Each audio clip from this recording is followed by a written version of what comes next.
जेठानी सुमित्रा और देवरानी सुषमा अपने परिवार के साथ छुट्टियों पर जा रही हैं। दोनों बहनों की आदतें और स्वभाव एकदम विपरीत हैं। जैसे ही वे स्टेशन पर पहुंचती हैं, ट्रेन पकड़ने की अफरा तफरी मच जाती है। दोनों के बीच सामान रखने और सीट पर कब्जा जमाने को लेकर हल्की झड़प होती है। सुमित्रा ऊपरी बर्थ पर चढ़ जाती है और सुषमा निचली बर्थ पर। दोनों के बीच यह तय करने को लेकर बहस होती है कि कौन कहां सोएगा। सुषमा शिकायत करती है कि ऊपरी बर्थ पर चढ़ना मुश्किल है, जबकि सुमित्रा कहती है कि ऊपर ही आराम मिलेगा, नीचे तो पैर ही मारोगी। सफर के दौरान जब खाने का समय आता है तो दोनों के खाने के डिब्बे एक दूसरे से बदल जाते हैं। सुषमा को बिना मसाले की सब्जी मिलती है और सुमित्रा को तीखा अचार। दोनों अपनी अपनी प्लेट देखते ही झगड़ने लगती हैं। पास बैठे यात्री इस झगड़े का आनंद ले रहे होते हैं। एक छोटी सी समस्या के कारण ट्रेन बीच रास्ते में रुक जाती है। गर्मी बढ़ने लगती है और दोनों बहनों को एक दूसरे की मदद की जरूरत पड़ती है। सुमित्रा पानी लाने जाती है, जबकि सुषमा बच्चों को संभालती है। दोनों के बीच हल्का फुल्का मजाक शुरू होता है और उनकी नाराजगी कम होने लगती है। जैसे ही सफर समाप्त होने को आता है, सुमित्रा और सुषमा एक दूसरे को बेहतर समझने लगती हैं। दोनों सफर की यादें साझा करती हैं और हंसते हुए फैसला करती हैं कि घर पहुंचकर अब छोटी छोटी बातों पर झगड़ा नहीं करेंगी। जब वे गंतव्य स्टेशन पर पहुंचती हैं, तो उनके परिवार वाले उनका स्वागत करते हैं। दोनों बहनें गले मिलती हैं और उनका झगड़ा खुशी में बदल जाता है। गांव के चौधरी परिवार में धूमधाम से शादी हो रही है। बहू आरती का स्वागत हो रहा है। आरती एक खूबसूरत और शांत स्वभाव की लड़की है। सबके चेहरे पर खुशी है, लेकिन आरती की आंखों में अनजाने डर और चिंता झलक रही है। आरती का ससुराल में बड़े ही धूमधाम से स्वागत होता है।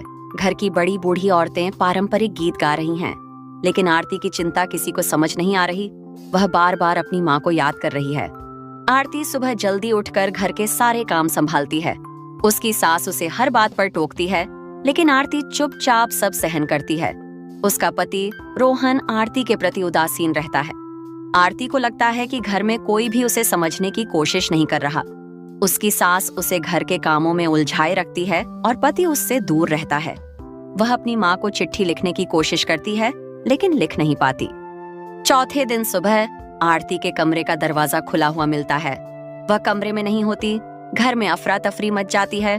सब उसे ढूंढने लगते हैं। गांव के लोग चौधरी परिवार के बारे में बात करने लगते हैं। धीरे धीरे यह पता चलता है कि चौधरी परिवार की पहली 3 बहुएं भी इसी तरह 4 दिन बाद गायब हो गई थीं। गांव में डर का माहौल बन जाता है। रात में अचानक आरती घर वापस लौटती है। वह डर और गुस्से में कांप रही होती है।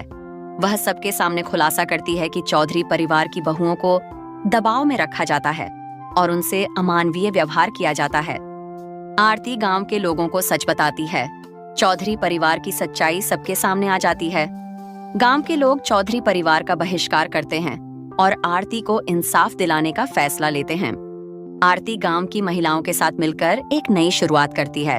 वह महिलाओं को आत्मनिर्भर बनने की प्रेरणा देती है। वह गांव में बदलाव की मिसाल बनती है।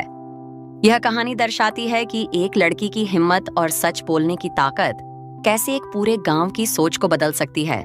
4 दिन की बहू केवल 4 दिन के संघर्ष की नहीं, बल्कि जीवन के नए अध्याय की कहानी है। अमन और प्रिया की शादी को अभी 2 दिन ही हुए थे। दोनों खुशी खुशी ससुराल की ओर जा रहे थे। अमन थोड़ा नर्वस था, क्योंकि यह उसका ससुराल में पहला दिन था। रास्ते में वह प्रिया से उसके परिवार के बारे में बात कर रहा था। ससुराल पहुंचते ही परिवार के सभी सदस्य अमन का स्वागत करते हैं। घर को रंग बिरंगे फूलों और रोशनी से सजाया गया था। अमन को देखकर प्रिया की माँ खुशी से गले लगाती हैं। सब अमन को बड़े प्यार से अपना मानते हैं। रात को खाने के बाद अमन को नींद नहीं आ रही थी। वह अकेले आंगन में टहलने निकल गया। ठंडी हवा और ग्रामीण माहौल ने उसे अच्छा महसूस कराया। लेकिन तभी झाड़ियों के पास से एक अजीब सी आवाज आई। झाड़ियों के पास पहुंचते ही अचानक अमन को पैर में तेज दर्द हुआ।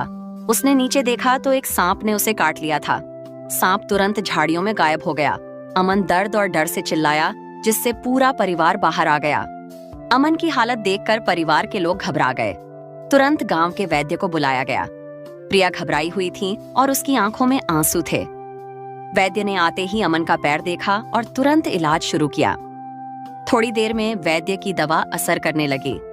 अमन को थोड़ी राहत मिली। वैद्य ने परिवार को सांप की पहचान करने और डॉक्टर के पास ले जाने की सलाह दी। पूरे परिवार ने राहत की सांस ली।